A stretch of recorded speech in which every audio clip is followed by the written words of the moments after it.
Hello, my dear students. I know your exams are just around the corner and things can get a little, well, crazy. So today, let's just take a small breather, a short break, for a quick revision of a lovely, calming poem, Keeping Quiet by Pablo Neruda. It's got such a simple and beautiful message, which I think is just perfect for this time of year. I know exactly what it's like. So many chapters to revise, and it feels like there's just no time. You feel like you're constantly running, right? Well, the poet, Pablo Neruda, he understood this feeling of being rushed, this pressure. And in this poem, he offers a simple, just a beautiful solution to find a moment of peace. So let's dive right in. So, what is this magic solution he talks about? You'll be surprised. It's not complicated at all. In fact, the poet makes one very simple request to every single person on this entire planet. And that's it. That is the request. He just says, come on, let's all together, just for a moment, count to 12 and become completely still. It's such a simple but powerful idea, isn't it? To unite everyone on Earth in a single moment of silence. But why the number 12? What do you think?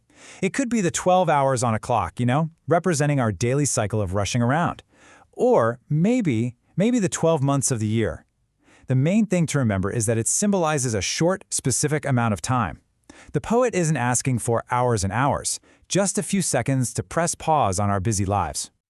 So when he says keeping still, what does he actually mean? Well, he breaks it down for us. First, no speaking.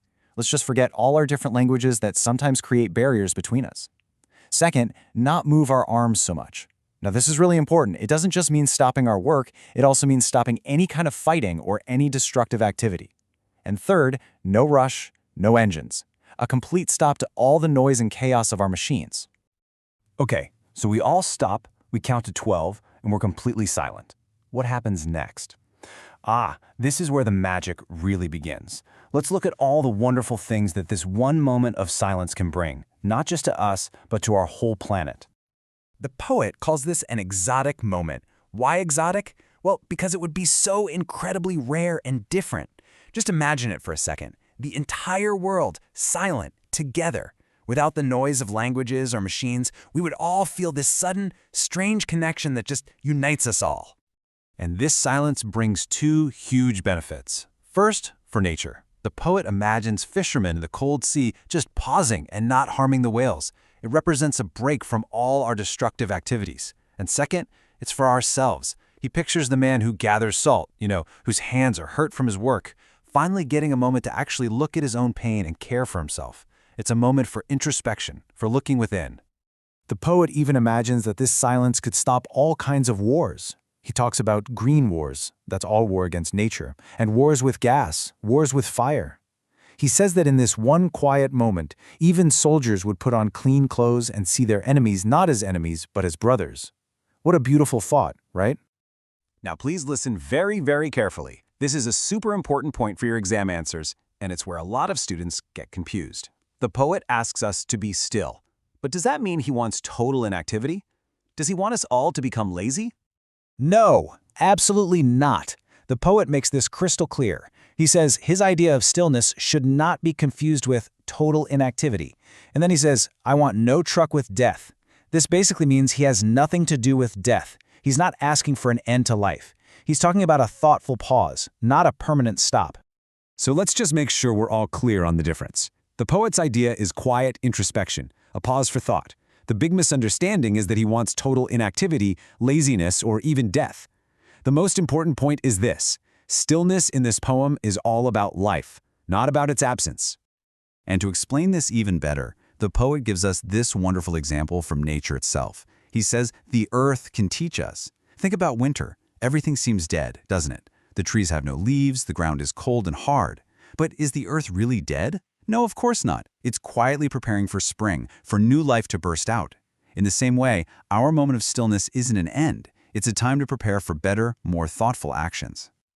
All right, now that we've understood the poem so well, let's get ready to score full marks on any question that comes from this chapter. I've picked out some of the most important questions for you. Okay, so this is a very common question. It's asking about the benefits. What do we achieve by keeping still? So, what would you write? Let's put together the perfect answer. Your answer should definitely have these key points. It helps us achieve a moment of peace and that exotic moment of togetherness. It gives us a chance for quiet introspection, to finally understand ourselves. It creates a feeling of mutual understanding or brotherhood. And finally, it gives us a break from our destructive activities towards nature and each other. Simple enough, right? Here's another really important one. The poet says that a huge silence can interrupt our sadness. But what is the sadness that he's talking about? Well, this sadness comes from three things. First, it's the sadness of never really understanding ourselves because we're always just so busy. Second, it's the sadness of rushing through life without ever pausing to appreciate it. And third, it's the sadness of threatening ourselves with death through our wars and destructive actions. This silence, it's the perfect medicine for that sadness. Okay, now that we've understood the poem and we've prepared for the exam, let's try to bring the poem into our own lives. The poet leaves us with a small challenge. So I challenge you to try this out, especially during your exam days when you're feeling all that stress. Just find a quiet corner. Sit still for 5 minutes. No phone, no books, just you. And notice the difference it makes. I promise you, you will feel calmer and so much more focused. It really, really works.